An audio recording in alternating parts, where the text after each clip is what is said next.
That's right, folks. Britain isn't Britain anymore. It's something else, isn't it? It's a violent, dangerous hellhole that doesn't seem to get better. It's just getting worse and worse and worse. And it shouldn't be like that. Or it shouldn't be like this at all. Now, I grew up in deepest, darkest North Wales in the Snowdonia Mountains in the 80s. I'm an 80s kid, though my childhood was poor. It was great in a way. I was up at the crack of dawn. I was out with my mates, especially during the summer holidays, and I was back at dusk for my tea. And nobody had to worry because they knew I'd be safe. Granted, it wasn't a big city, and yes, the countryside, especially somewhere like Snowdonia, can be really dangerous, especially if you're an English rock climber, for example. The amount of them every week in the news.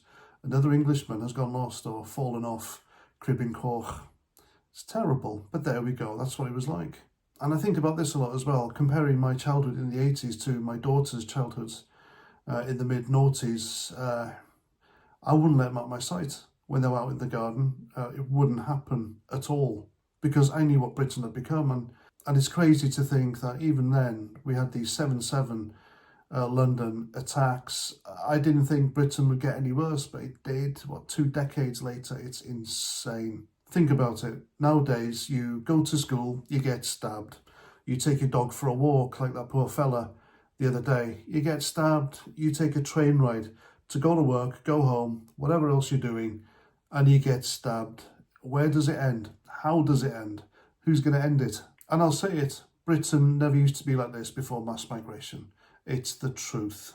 Though not every immigrant and every minority is a violent, religious, radicalised thug, we have imported a culture which is just, it doesn't fit in. They don't try to fit in. They're encouraging others like them who want to come here, who want to be a part of what we do here and what we are, to not fit in as well. Too many people are dying at the hands of people we've imported and are inherently violent.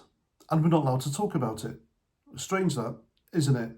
Shabana Mahmood, the Home Secretary, the other day after the Cambridge train stabbing, said no one should really speculate about the ethnicity or anything about this. Let the law take its course. And yet, when the Caucasian fella ran over people in Liverpool, within hours, the police were out telling us who he was, his race, everything about him.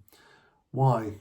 The people of this country have had enough. We have all had enough. We all pay our taxes, we work hard, we just want a safe, free, democratic society for our kids and ourselves, and we're not getting it. We're paying for it, but it's not happening. The politicians in this country are far too invested and owned by vested interests, foreign interests. Keir Starmer, BlackRock, Bill Gates. Our money is being spent elsewhere. The Ukraine war, militant lefty union train drivers, foreign climate alarmism, all sorts of woke slop, and nothing for the safety of British people. We're just an afterthought for them. Again, why? It's going to kick off on Thursday in Birmingham. Aston Villa Football Club playing an Israeli football team. There's free plasticine people already outside the stadium waving their plasticine flags.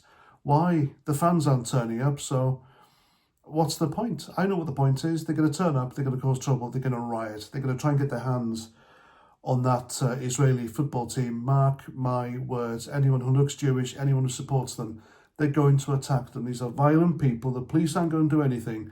The governments aren't going to comment on it, and people talking about it, the truth, on social media are going to get shut up. We're just fed up with, I'm fed up with the whole bloody thing. I really am. I know you are as well. And for saying these things, you're being labelled a racist, Islamophobe, xenophobe, every trope going by the left when you're not. You know, I don't want to see people who look different to me dead. I don't want them in concentration camps. I just want a stringent, more strict vetting system for people who come here. And I know I'll be called a Nazi and a fascist, but, you know, I don't want people dead or in concentration camps or hurt in any way. I just want the preservation of my people, my culture, our history to be taught in schools as it was. And I just want Britain to be Britain. again. I want my grandkids, I want your children, your grandkids to grow up like I did. Be able to get up at the crack of dawn, go out with their mates, come back at dusk, and you know they're safe. How hard is that? Why is that a bad thing? It's not, is it? It really isn't. Anyway, there we go. I hope you like. Let me know what you think in the comments as usual. I'm past 49. Thanks for watching. And until the next time, if you're popping into London, don't forget your stab vest. Ricky Gervais was right. I'll catch you in the next video. Roger Trout.